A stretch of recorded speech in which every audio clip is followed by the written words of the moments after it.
ஓம். ராதே கிருஷ்ணா. அறிந்து கொள்வோம் பகவான் நாமங்களை, தெரிந்து கொள்வோம் அதன் பெருமைகளை. பகுதி 88. இந்த பகுதியில் 95வது திருநாமத்தை பார்க்கலாம்.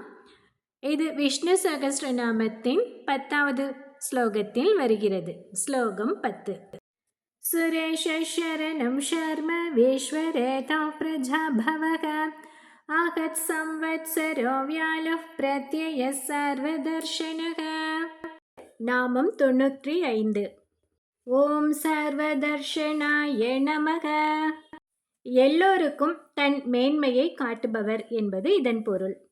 இதை பற்றி ஆங்கிலேயர் ஆட்சி காலத்தில் ஒரு ஆங்கிலேயருக்கு நடந்த நிகழ்ச்சியிலிருந்து பார்க்கலாம்.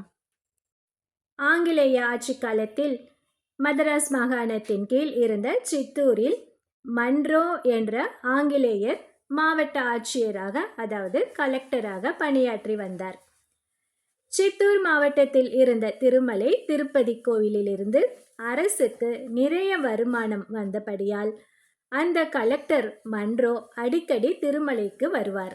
அந்த மன்ரோ எப்படிப்பட்டவர் என்றால், அதிகார ஆணவம் மிகுந்தவராக இருந்தார். அவர் திருப்பதியில் மொட்டை அடித்து கொண்டு வரும் பக்தர்களை பார்த்து, ஏன் முடியை வெட்டுகிறீர்கள்?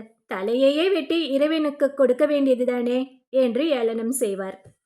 லட்டு பிரசாதம் பெற்று செல்லும் பக்தர்களை பார்த்து, இப்படி சுகாதாரம் இல்லாத உணவுகளை உட்கொள்வதால் தான் எல்லா வியாதிகளும் உண்டாகின்றன என்று சொல்லுவார்.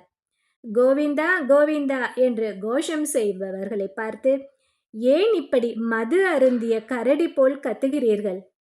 அந்த சிலை என்றாவது உங்கள் கோஷங்களை செவி சாய்த்திருக்கிறதா என்ன என்று கேட்பார். நெற்றியில் திருமண் இட்டு கொண்டு வருபவர்களை பார்த்து, நீங்கள் ஏன் தினமும் ஹோலி பண்டிகை கொண்டாடுகிறீர்கள்? நெற்றியெல்லாம் சிவந்திருக்கிறதே என்பார். இப்படி மிகவும் கேலியாக ஏளனம் செய்து கொண்டே இருப்பார். அந்த கலெக்டருக்கு தமிழர் ஒருவர் உதவியாளராக இருந்தார். அந்த உதவியாளரை ஆட்சியர் அடிக்கடி ஏளனம் செய்வார். என்னவென்றால், உங்கள் தெய்வம் உங்களை காக்க வேண்டும் என்பதற்காக உங்கள் உடம்பில் 12 இடங்களில் நாமம் இட்டுக் கொள்கிறீர்கள். ஆனால் கால்களில் நீங்கள் இடுவதில்லையே, உங்கள் கால்களை தெய்வம் காப்பாற்ற வேண்டாமா என்று ஏளனம் செய்வார்.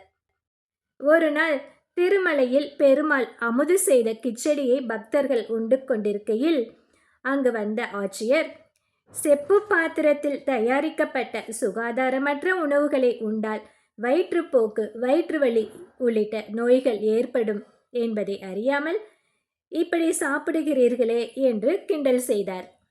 இப்படியாக ஒவ்வொன்றையும் ஒவ்வொருத்தரையும் ஏளனம் பேசி கிண்டல் செய்து கேலி செய்து கொண்டிருப்பார் அவர்.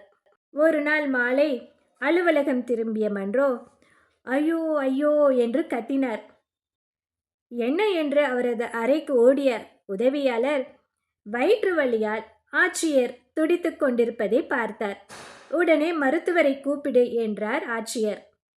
மருத்துவர் ஊதா நிற மருந்தையும் சில மாத்திரைகளையும் கொடுத்து விட்டு சென்றார். ஆனாலும் வயிற்று வலி அதிகரித்து கொண்டே போனதே தவிர குறையவில்லை. இன்னும் பற்பல மருத்துவர்கள் வந்தார்கள். பலவிதமான ஊசிகளை போட்ட போதும் வயிற்று வலி மேலும் மேலும் அதிகரித்து கொண்டே போனது. மிகவும் அவதிப்பட்டார் அந்த ஆட்சியர். அவர் படும் வேதனையை கண்ட அந்த உதவியாளர், இந்த நோய் திருமலையப்பனின் அருளால் மட்டுமே குணமாகும் என்று உணர்ந்து கொண்டார். இந்த கலெக்டர் தான் அவ்வளவு ஏசி இருக்கிறாரே பக்தர்களே, அவர் சும்மா விடுவானா? அதனால் ஆட்சியரிடம், ஐயா, நீங்கள் சம்மதித்தால் நான் ஒரு மருந்து தருகிறேன் என்றார் உதவியாளர். எதை வேண்டுமானாலும் கொடு, என் வயிற்று வலி குணமானால் போதும் என்றார் ஆட்சியர். திருமலையப்பனுடைய துளசியையும் தீர்த்தத்தையும் தான் நான் தரப்போகிறேன், நீங்கள் பெற்றுக்கொள்வீர்களா என்று கேட்டார் உதவியாளர். தான் அந்த பெருமானையும் அவரது அதிகாரிகளையும் ஏளனம் செய்ததே தனது துன்பத்திற்கு காரணம் என்று உணர்ந்த ஆட்சியர், சரி கொண்டு வா என்றார். கோவிந்தா என்று உச்சரித்தபடி துளசியையும் தீர்த்தத்தையும் உட்கொண்டார். என்ன ஆச்சரியம்! சில நிமிடங்களிலேயே வலி கொஞ்சம் கொஞ்சமாக குறையத் தொடங்கியது. தொடர்ந்து சில நாட்கள் அவற்றை உட்கொண்டவாறே ஆட்சியர் பூரணமாக குணமடைந்து விட்டார். பெருமாளின் பிரசாதத்தின் மகிமையை உணர்ந்த அவர் அடிக்கடி கோவிலுக்கு சென்று ஏழுமலையானை தரிசித்தார். யாராவது திருமலையப்பனின் பிரசாதம் கொண்டு செல்வதை பார்த்தால் எனக்கும் கொஞ்சம் கொடுங்கள் என்று கேட்கத் தொடங்கிவிட்டார். அவ்வளவு பக்தி வந்து விட்டது அந்த ஆட்சியருக்கு, ஆங்கிலேய ஆட்சியருக்கு. ஒரு நாள் கோவிலில் ஆட்சியரை கண்ட ஒரு பக்தர், செப்பு பாத்திரத்தில் செய்த கிச்சடி சுகாதாரமற்றது என்கிறீர்களே, இப்போது உங்கள் வயிற்று வலியை குணப்படுத்திய பெருமாளுக்காக நீங்கள் ஒரு வெள்ளி பாத்திரம் வாங்கி தரலாமே, அதில் சுகாதாரமாக நாங்கள் பிரசாதம் தயாரிக்கிறோமே என்றார். அதை கேட்ட மன்றோ தனது சொந்த செலவில் வெள்ளி கங்காளம் வாங்கி கொடுத்தார். இன்றும் அந்த திருமலையில் மன்றோ கங்காளம் என்ற பெயரில் பயன்படுத்தப்படுகிறது. இப்படி இறை நம்பிக்கை இல்லாத மன்றோ போன்றவர்களுக்கும் தனது மேன்மைகளை காட்டி அவர்களையும் வசீகரிப்பதால் திருமால் சர்வதர்ஷன என்று அழைக்கப்படுகிறார். இந்த 95வது நாமத்தை தினமும் சொல்லி வந்தால் பக்தர்களுக்கு எம்பெருமான் தனது அனைத்து மேன்மைகளையும் காட்டி அவர்கள் வாழ்வில் மேன்மையடைய அருள் புரிவார்.